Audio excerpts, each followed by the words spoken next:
It's Friday, February 15th, and I'm your host, Paula Hersey. On Barnstable Today, nature intersects art, the importance of water quality and shellfish safety, and vacation ideas for the kiddos with Barnstable Recreation. First up, municipal news and notes. Regional Transportation Plan Survey mapping tool is available to help prepare the 2020 Cape Cod Regional Transportation Plan. The Cape Cod Commission has launched an online survey to collect public input. Input is sought on the plan's goals and potential projects. In addition to the survey, an online mapping tool is available for respondents to indicate specific problem locations and potential solutions. The survey will be available through early March. To learn more about the Regional Transportation Plan and to take the survey, please visit www.capecodcommission.org/RTP. Natural Resource Officer Amy Croto has shellfish area opening announcements just in from the state water quality testing. Openings and closings. It's a shellfish all the time here in the town of Barnstable. With me today, Amy Croto, Natural Resource Officer. You have some information on some closings and openings for this time of year, which it's February, so who's out there shellfishing right now? Right, so you'd be surprised. We are still very much full on in oyster season, so the places where we have oysters are still being very heavily hit by the recreational fishery. Commercial shellfishing is a year-round livelihood, and some of our commercial shellfishermen and women, this is their only means of income, so they shellfish year-round. So even these random 2.5-month-long openings can sometimes be really important to them. Okay. So hot off the press, which is interesting because this area that we're going to talk about is supposed to open tomorrow, and I didn't receive notification from Division Marine Fisheries until this morning that it was opening on time. Typically when we open an area, it's based on water quality. And we take Division Marine Fisheries out in a boat to do water testing. They test for fecal coliform, and so long as the water is clean enough, then we can open an area for the harvest of shellfish. Now, we normally try to do that about a week out, so there's a couple of days for them to process that information in the lab before they send it to us. This week, we weren't able to get out to do water testing until Monday. And so I thought I was going to have a response yesterday, and then lo and behold did not, and was wondering what we were going to actually talk about in this interview this morning. So I was glad to find out that the Marston's Mills River and Prince Cove will in fact open for the 2.5 months that it normally does this time of year. Unfortunately, it is an impaired embayment, and over the past 20 years we've seen it go from open for 6 months of the year to 4 months of the year to now we're open from February 15th until May 1st. And let's talk a little bit about this. Is this recreational and commercial or both? So this area is technically open to anyone, with the exception of Warren's Cove, which is closed all of the time. It's prohibited to shellfishing. Okay. But there's little to no access for the recreational fishery, with the exception of the boat ramp, at the marina at Prince Cove. Okay. Most of the area is utilized by the commercial fishery for the pumping of softshell clams and the occasional digging of quahogs. So you can illustrate for folks here. I'll hold it. Sure. So the area that's opening sort of starts here right at the mouth of the Marston's Mills River, is open all through here around Fox Island. The closure line is right here at Warren's Cove. People are probably familiar with seeing the oodles of swans and ducks here in the wintertime. That's part of the reason. It's never open to shellfishing. And then that opening extends all the way into Prince Cove. Really the only access for your recreational fishery is from the boat ramp here. All the rest of this area is private. So without a boat, it's really not accessible this time of year to the rec fishery. However, there are beautiful sets of steamers that grow along these shorelines here in about 1 to 2 feet of the intertidal area. And it's such a good resource that the recreational fishery hasn't been able to utilize, that we're now allowing the commercial pumping of softshell clams in up to 1 foot of water versus 2 feet of water that's required for everywhere else. Right, and that's a recent change? It is, yeah. That was one of the regulation changes of 2018 that was implemented starting this year. Right, and you talked a little bit pre-interview. It's a different type of steamer clam? Nope, it's your typical soft shell clam. Soft shell, okay. Yep, it's just that what we allow the recreational fishery to do is to hand dig for these animals. What we allow the commercial fishery to do is to use a hydraulic pump to sort of pump out the area of sand, thereby bringing up all of the steamers. And then they have this rake that doesn't have sharp tines on the end. It actually has this sort of wavy metal line, and they can dig down into the sand, pick up a bunch of steamers at once, cull them, and then return those, ones that aren't harvestable back to the water. That's amazing. Yeah. And just coming back to the recreational side, if they're going to go down into Prince Cove, what do they need to know when they're going down into that area, to the harbor area? Right, so there is work going on in the parking lot there, so access is very limited. I mean, you could, if you wanted to, try launching from one of the other boat ramps, in 3 bays, say Bay Street or something like that, but ice is often a factor this time of year, and North Bay is one of the first places to sort of ice up in 3 bays. So you want to be cautious of that. This is the time of year when you're required to wear your life jacket. So if you're going out boating, just make sure that you're safe. And I always suggest this time of year, if you don't have to go alone, definitely don't go alone. Right. And talk a little bit about what's still open. Bay Street and obviously Scudder's still open. Yes, yeah, and I actually have some exciting news. We have been arguing for probably a month and a half over whether or not to increase the oyster limit for the year. Shellfish permits all expire on March 1st. Yep. They go on sale today for this year. Sunday, March 3rd, we will be increasing the weekly limit of oysters to a full peck. Wow. So that's exciting for a lot of people. A lot of people have been asking about that. And just a quick reminder that tomorrow is the due date for people to mail in or bring in their paperwork to express interest for staying on both our north side and south side aquaculture wait lists. Okay. And also on the subjects of permits and things that you have for shellfishing, on the Katuah Dock area, that's still open. All of these areas that were open in November are still open. Yep, yeah, we won't really start to see a rash of closures until April 1st. The Scudder Lane recreational area will shut down along with oyster season and scallop season. And then May 1st is the annual closing of North Bay and of the Marston's Mills River in Prince Cove. Excellent. Well, thank you very much. Get your rakes out, folks. It's time to shellfish. The town of Barnstable and the state of Massachusetts work together on many water quality endeavors. We headed out to 3 bays with Tom Marcotti, shellfish biologist from the town of Barnstable, and biologist Neil Churchill from the State Department of Health and Division of Marine Fisheries to test for bacteria in the waters to make sure the shellfish you harvest is safe.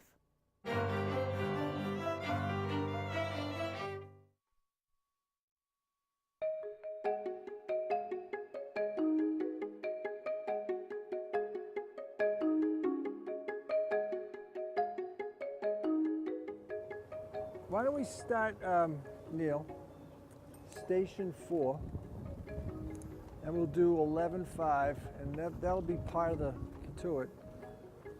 And then we'll hit North Bay. All right. And then we'll drop everybody off at Bridge Street.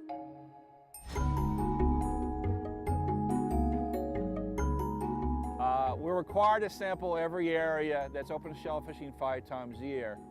And we do it on adverse conditions where we go out and sample it in the outgoing tide or after rainfall events.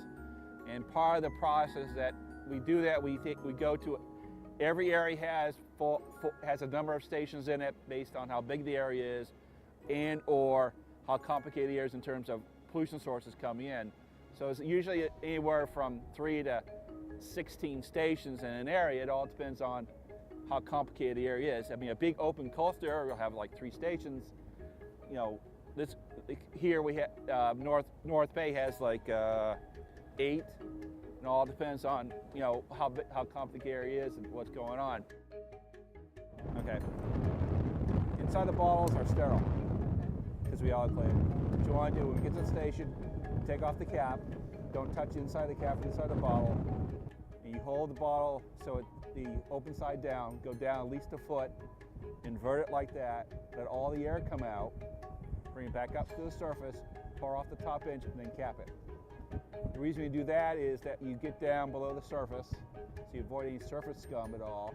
Bring it back up, then you pour it off, so in case you got some by mistake, you pour it off. You cap it, you pour off an inch, that way when we get back to the lab, There's enough airspace when the lab technician gets to it, they can use it to help shake it up, to stir it before, because it sits in the cooler for like a couple hours. So everything that's settled in the bottle settles to the bottom. So you want to get a good sample, so you shake it out before you do the process. And we try to do it with the towns because it's a cooperative effort from them. It's also easier for me to come down and meet Tom, jump in his boat, go out and do it, and then bring my own boat down, launch it, and have to bring a second person. Since we're both out, in case we see something, we both see at the same time. That way, when he goes back to his boss and says, this is what I saw, we need to fix it, I go back to my boss and tell them that we saw a problem, needs to be fixed. That way it's double, it's that way you have two eyewitnesses to anything. If we have a clean water, it means you can take clean shellfishing. The shellfish that you eat is nice and clean and safe to eat. Also, some people feel that if the water around their property is cleaner, it's nice and clean, it's worth more. So that's a public perception, but basically it's required that if you want an area to be open to shellfishing, we have to test it.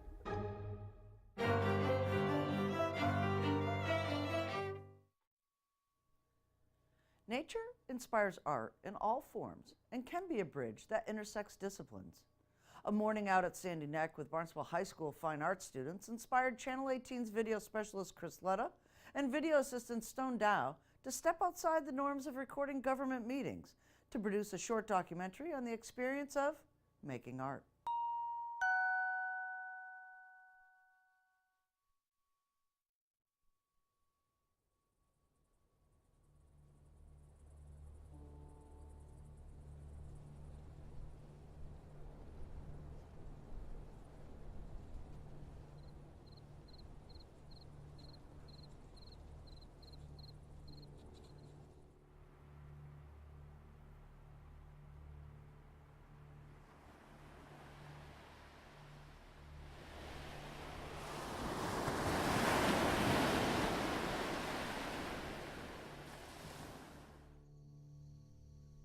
There's so many issues with nature and conservation, like in the recent years, like at Sandy Neck, the naturalist was talking to us about how like the endangered sea turtles there, all the wildlife, and like us going to Sandy Neck, doing a project on it. It kind of just like tells the story of like how these things are like, they're important and they're beautiful. They're like really like, all of them balance the ecosystem, and it's really necessary, and we have to conserve them. And like, it's just kind of like telling their story.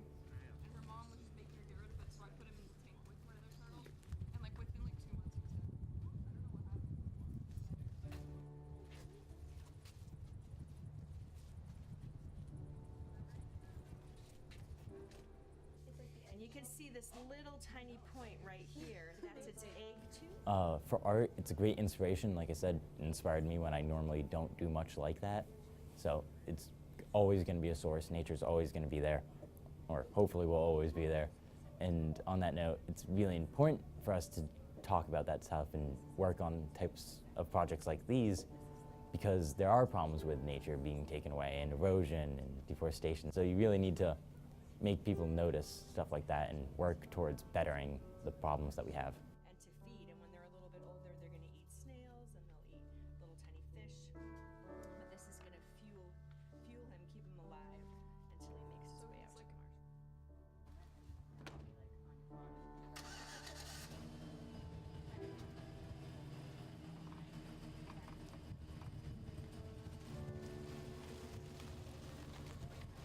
This is just a great way to get them to think authentically. Like, this is an authentic artistic experience where you're going out, you're doing the field research, and just to show them that inspiration can come from anywhere.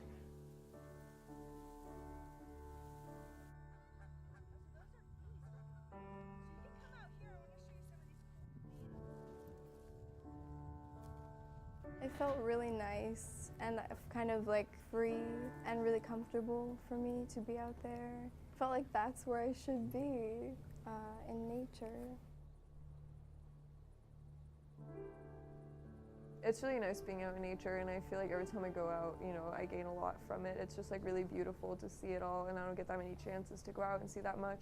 And it was like a lot packed into one day, like a lot of things to look at and appreciate. So. No. Are you? Wow! Oh my gosh! That's so cool. When I found the bones, it was a spiritual experience. Okay, I felt my brain like explode. It was the coolest thing because I pulled up to the field trip thinking like, wow, I really hope I find some bones here today, you know what I mean? Kind of like half joking things. I didn't think it was like possible. What did I just say in the thing? I wanted to find a skeleton today. That was like my priority. Wow, this is amazing. Oh my, that's gorgeous. Woohoo! Good find. Do I get to keep this? Can I claim land right now? Like brushed over some grass. It's just this gigantic full vertebrae. The ribs of like what she said was like a dead seal maybe. Such a like golden find. I was so happy about it. I really didn't think I was gonna find anything cool that day. Seeing multiple perspectives in my piece, it's me who took a photo looking down at when they had just found the bones. Everyone's looking at different things, and I'm doing the main piece of my perspective, and then I'm gonna do little side views of everyone else and what they would be seeing at that very moment.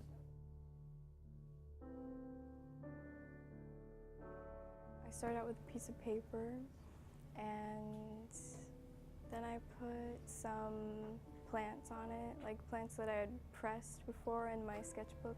Then I kind of like drew certain pieces of images that I took while I was there.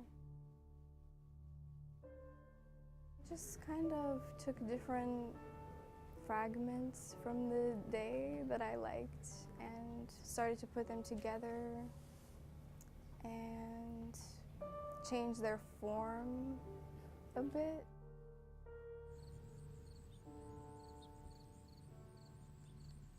Well, I didn't really have that many ideas while I was there.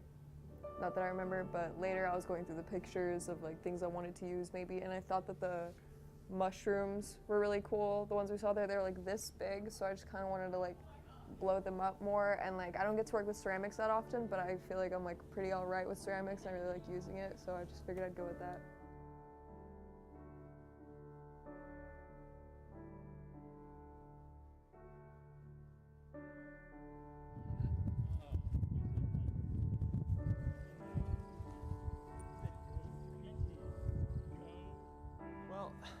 We're always looking for opportunities to take what the kids are learning in the classroom and bring it out into the community.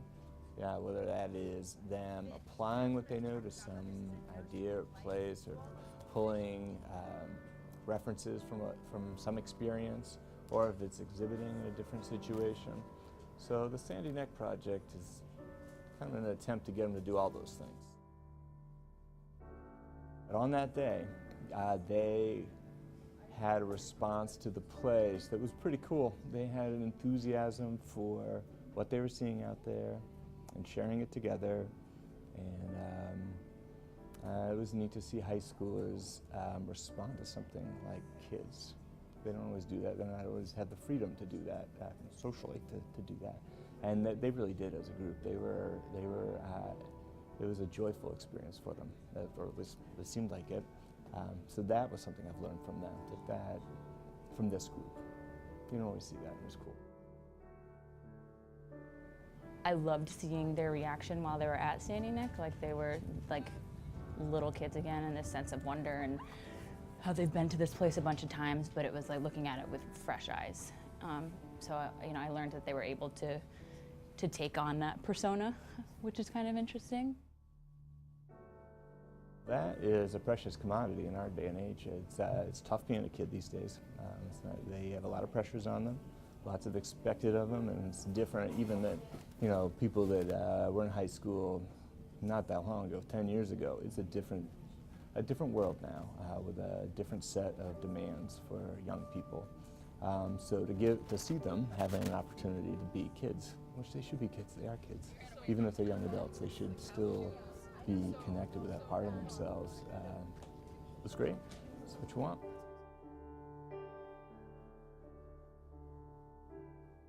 Maybe focusing on certain things that they wouldn't focus on normally in nature, or kind of getting a different perspective at something that they've seen many times.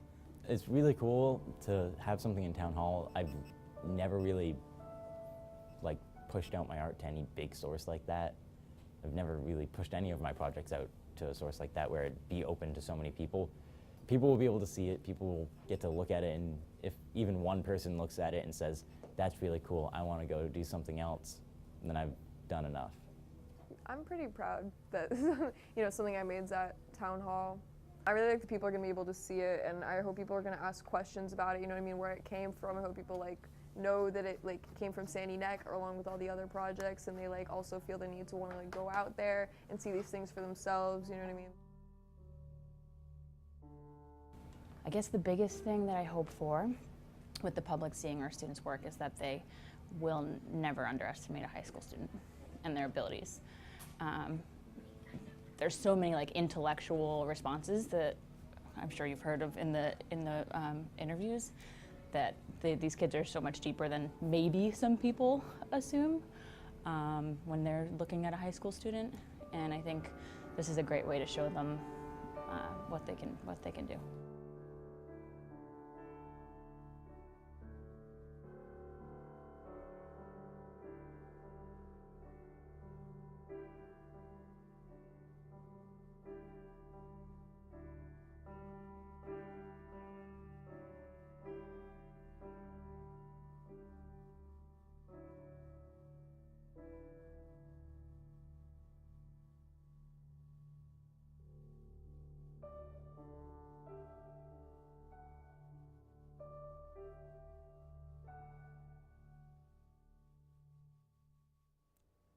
No, not another school vacation, you say? Barnstable Recreation and the Hyannis Youth and Community Center answer the working parent call with programs and open gym time for the week. It's that vacation that you're never sure what to do with the kids. Well, Barnstable Recreation has a solution for you. With me today, Mark Bordley and Mickey Davies. There's lots to do on February vacation with Barnstable Rec. Yes, there is. Of course there is, especially for the working parent.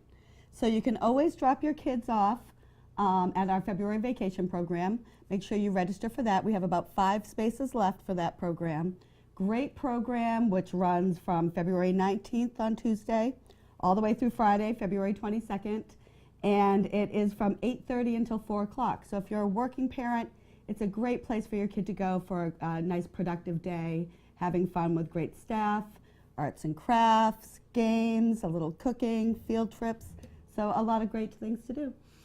And over at HYCC, open gym the All week. whole week. Yeah, basically all winter the kids have been kind of suffering because the high schools have been in there, and they're going to practice in the mornings. They'll be out by noon, and then we're 12 to 9 every day for the kids.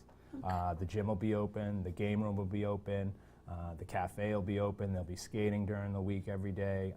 The place will be jamming. It will be a great time. We're actually going to go there for the vacation program and do a little skating and use some of the youth center and game room as well. Yep. So it really is a great place to go. So let's talk a little bit. The Vacation Fun program is at the Centerville Recreation? At the Centerville Recreation Building, Right. but we do leave it, we have the availability of all 3 of our recreation vans. So we're able to, on nice days, maybe go to different playgrounds if the weather is nice, like it was yesterday, beautiful. We get to go to the bowling alley, to the HYCC. We'll also use the gym at the Barnstable Intermediate School. The Centerville Rec Building has no gym, so we're going to use that a couple days a week to do some real great games, in and out, medic, kickball, all the kind of fun things that might not be able to do outside if the weather is not good. Right, and I heard that there's a pizza? Pizza day, yeah, the last day. Don't bring your lunch, but bring your lunch for the first 3 days. Right. And on the last day, we're going to do a big pizza party at Polio's, and then we'd have a big make your own ice cream sundae party after that. So Wow, it's a great pizza time. and ice cream. We just fill them up with junk on that last day and send them home. And then you also do have some the bowling and arcade as well scheduled Yes, too, yeah. and movies. And the movies, yeah. And we're going to Fantastic. try to see something good. I'm hoping that something is, really age appropriate and good and playing at that time. Fantastic. So, and there usually is, because it's February vacation, so they send all that stuff out then. Right. And what do parents need to remember when they're dropping off kids at the HYCC for this open gym? Yep. The kids need to have a membership or get a day pass. So, Okay. and we like all parents to kind of come in and at least say hello to the staff, kind of check in. That way that, it keeps that door of communication open in case something happens to the child, or so on and so forth. But yeah, just show up, drop your child off. If they don't have a membership, come in with them. Our staff will help you out, give you the forms you need, and you can take care of it all right there. Memberships are $20 a year per person if you're a Barnstable resident, and the day passes are only $5, so you can hang out all day shooting baskets. The staff will organize games, kind of do maybe some skills stuff if there's enough willing participants, and then in the game room they have all the game tables to take part of. So. Right, and then the skating as well. There's rentals? There are rentals there. Typically every day we'll have public skate from 10 to 2. And yes, we have rentals. They're available for $5, and skating's $5 for all the students, and adults are $7. So it's, you know, the whole family can kind of come down and take part of what's going on. Right. And even though at the HYCC it is a drop-in type of situation, the February Vacation Fund program is a registered program. So you would have to go online or go into the HYCC and register for that, and that is $125 fee for the 4 days. For the 4 days, and that includes some snacks and some... Snacks, arts and crafts, field trips, the whole thing. Okay. Kit and caboodle. Kit and caboodle. Is there an age group for that fun program? Yep, it's children who are in grades 1 through 5. 1 through 5, so that's your younger kids. And then some of those latchkey kids, it's perfect for open gym. Correct. So always something to do down on Working together. Excellent. Thanks so much. We appreciate you stopping in today. Well, thanks for having us.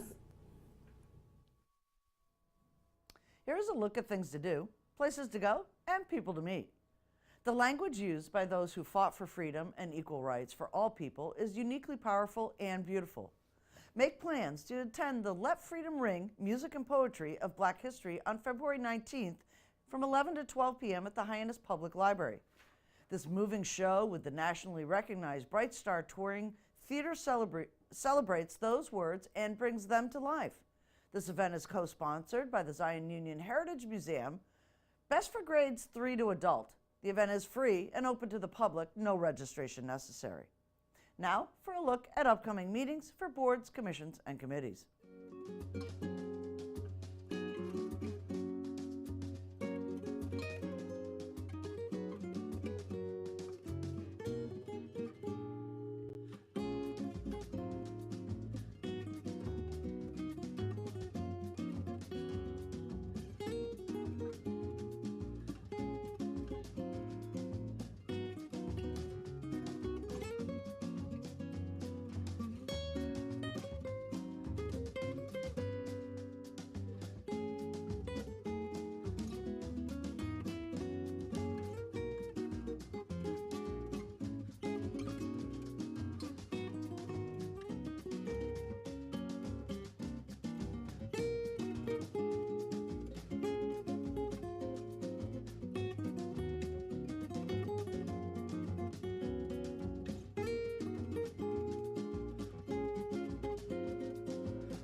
Comments, suggestions, accolades?